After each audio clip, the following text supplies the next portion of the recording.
안녕하십니까, 최불암입니다. 김현옥 서울시장의 추진력은 전쟁터에 탱크와도 같았다는 게 주변 사람들의 이야기입니다. 게다가 그의 계획은 거의가 즉흥적이었습니다.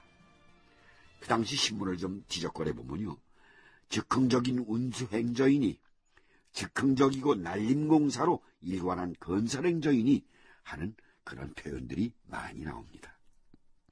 즉흥적이라는 게 뭡니까? 어쩌다가 우연히 바로 그 자리에서 옳거니 해서 결정되는 거잖아요. 한강 개발이나 여의도 개발도 즉흥적으로 나온 것이었습니다. 그런 가운데 여의도 개발의 골자를 제공한 사람은 당시 서울시청 하수과장이었습니다. 이 과장님, 300만 원을 어디에 쓰시려고요? 혹시 개인적으로 빌려달라는 겁니까? 아닙니다, 부시장님. 한강 개발 용역을 좀 맡겨보면 좋을 것 같아서요. 한강 개발이라. 저는 일제 때 경기도에 있다가 정부 수립 때 서울시로 오면서 쭉 건설국 토목과에서 치수 업무만 해왔습니다. 실무를 해오면서 느꼈던 점들이 있습니다. 시장님께 그런 것들을 보고 드릴 기회를 만들어보고 싶었습니다. 좋습니다, 이 과장님. 300만 원이랬죠. 제가 힘 닿는 데까지 밀어드리죠. 그렇게 해서 이듬해인 1967년 2월에 나온 것이 서울 근교 한강연안 토지 이용 계획 예비조사 보고서였다. 물론 이 보고서는 곧바로 김현옥 시장에게 보고되지 않았다. 보고했어도 보지도 못했을 것이다. 그때 김 시장은 서울의 홍수 문제보다는 세운 상가나 청량리 개발에 집중하고 있었기 때문이다. 물론 이종윤에게 상관없는 일이었다. 그 보고서는 어차피 김현옥 시장이 언젠가는 한강 개발을 지시할 날이 올 거라고 생각했던 이종윤 개인의 생각에서 준비한 것이었다. 그랬던 것이 강변 1로 공사를 마무리하는 과정에서 여의도가 김현옥 시장의 눈에 들어오면서 다시 거론되기 시작한다. 예, 서울시 하수과장 이종윤입니다. 이 과장님, 나 부시장입니다. 그 올 초에 용역으로 발주했던 그 한강 개발안 가지고 계시죠? 예, 보관하고 있습니다. 그거 가지고 시장실로 올라갑시다. 이 과장님이 생각했던 대로 기회가 왔어요. 정말입니까, 부시장님?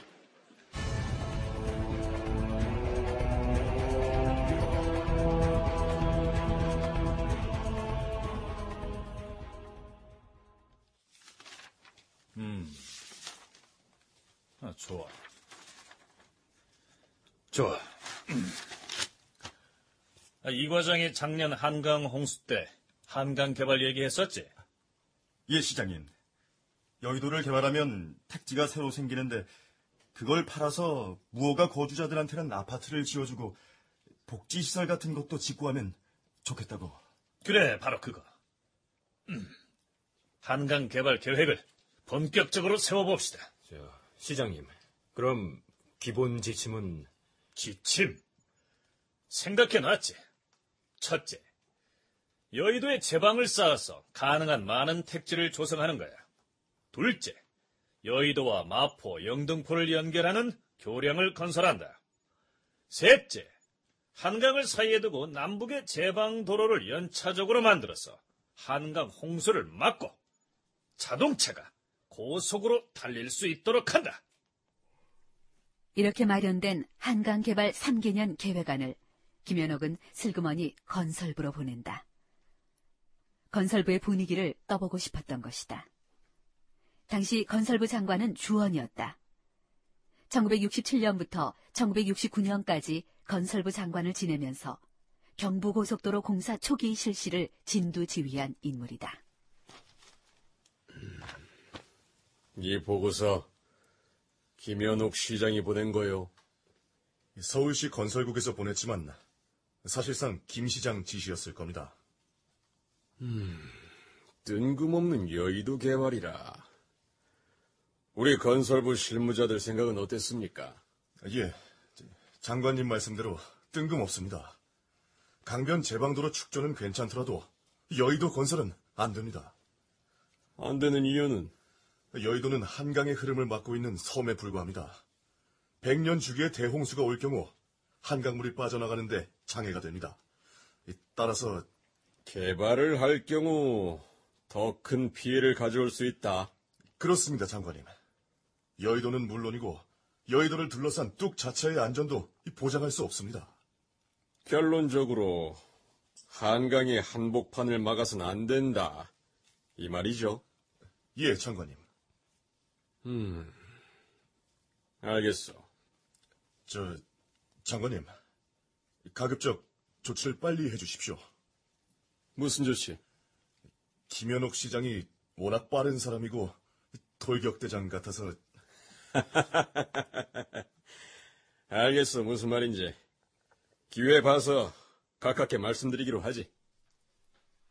박정희 대통령과의 관계라면 주원 건설부 장관도 김현옥 못지않게 가까운 사람이다. 그러나 김현옥이 이긴다.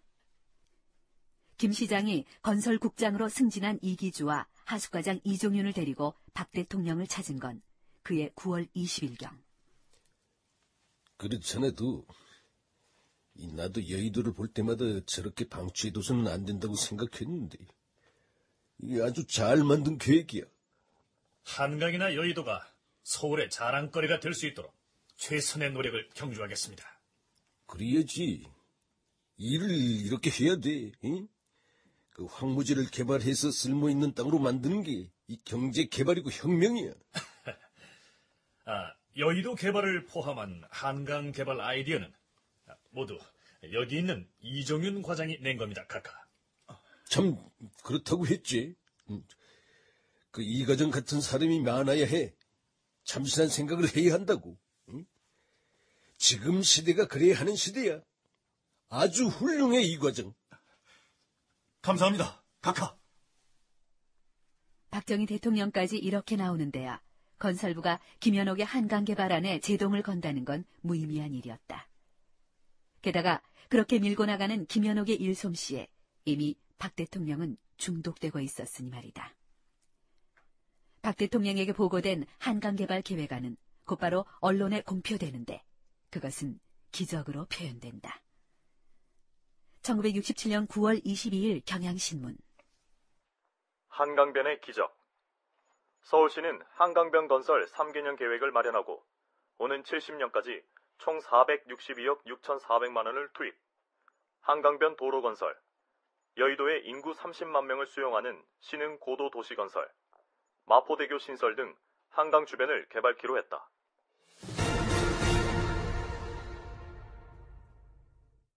김현옥 시장은 그때 여의도 건설을 포함한 한강 개발을 예술행위로 생각했던 것 같습니다. 실제로 조국의 시대적 과업이며 꼭 이룩해야 할 민족의 예술이라고 주장을 했습니다. 그러나 지금 와서 보면 여의도 개발은 잘한 선택이었지만 방법에 있어서는 아쉬운 점이 많다고들 하죠. 적어도 여의도 개발이 예술작품 수준은 아니라는 얘기입니다. 아무튼 여의도는 그 이듬해에 밤섬이 폭파되면서 본격적인 개발 연대기를 그었습니다. 자, 한강에 자동차 전용 도로를 만들자는 계획에서 한강 개발로 이어졌고 그게 다시 여의도 개발로 이어졌는데 결국 그 모든 배경은 서울의 심각한 교통난에서 출발한 거였습니다. 그중 김현옥 시장은 서울 도심의 전차에 손을 댑니다. 김현옥이 서울시장으로 부임한 지 한 달 반쯤 지났을 무렵 동대문 전차 차고.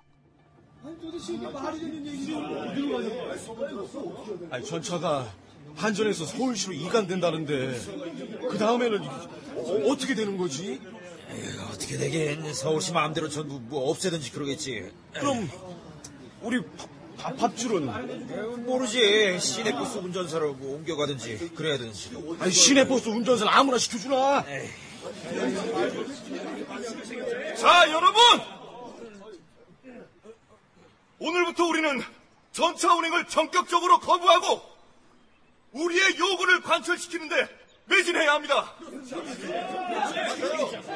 지금 일부 구간이 폐지되고 시내버스로 대체됐습니다. 그러면서 전철을 한전에서 서울시로 이관한다고 합니다. 우리는 지금 그것을 적극 막아야 합니다. 하나, 궤도사업 철거는 한전이 죽어라! 한전이 죽어라! 서울시에 이관할 경우 해고수당과 퇴직금을 일시에 지급하라! 일시에 지급하라! 서울시 직원으로 채용된 후에도 현 수준의 보수를 보장하라! 보장하라!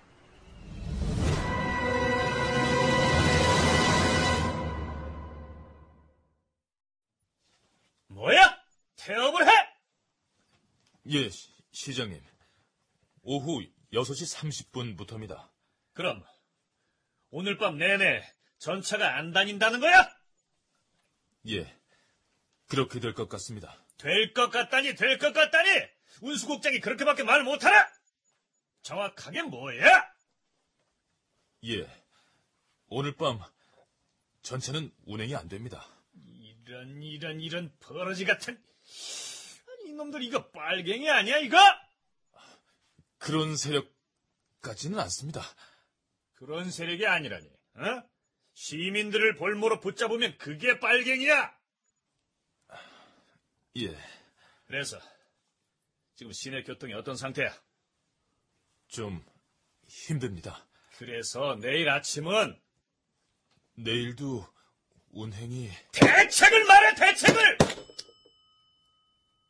우선 관광버스 98대, 마이크로버스 58대, 트럭 100대, 시청 및 경찰국 통근버스 18대를 긴급 마련했습니다.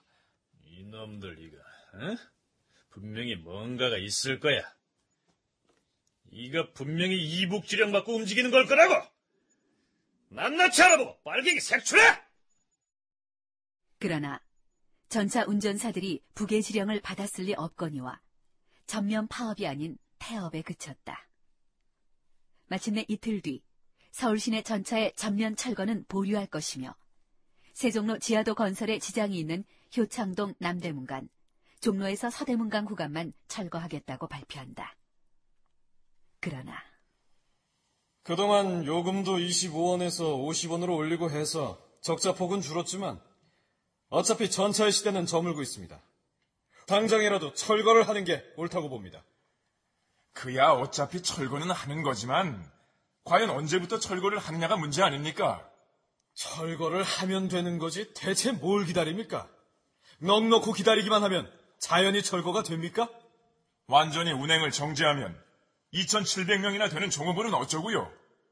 그리고 아직은 쓸 수 있는 시설과 차량을 고물로 팔아 넘깁니까? 참 답답합니다. 이건 이래서 안 되고 저건 저래서 안 되면 전차를 계속 유지해야 한다는 거예요? 그래서 지금 타협을 좀 보자는 거 아닙니까? 그래서 나온 게 전차 현대화 5개년 계획이었다. 정치적 책임을 회피하기 위해 급조된 것이다. 그러나 시간이 지날수록 서울의 전차는 완전한 철거 쪽으로 방향을 잡는다.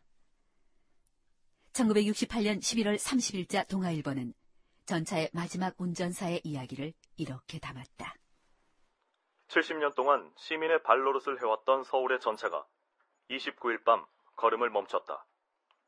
구한말 새 시대의 교통수단으로 각광을 받았던 전차가 이제 자동차 교통의 장애물로 몰려 교통의 뒤안자리에 물러서게 된 것이다.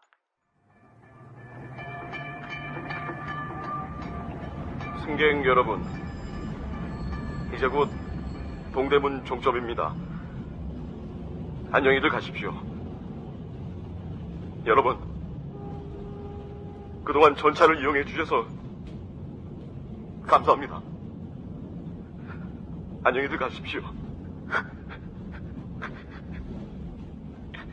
이날 밤 8시 12분 마지막 전차를 몰고 온 33호 차장 고인환 씨는 목매인 소리로 고별 인사를 고했고 핸들을 잡고 있던 운전사 김병철 씨는 핸들을 부여안은 채 눈물을 흘렸다. 이 전차의 마지막 승객은 46명이었다.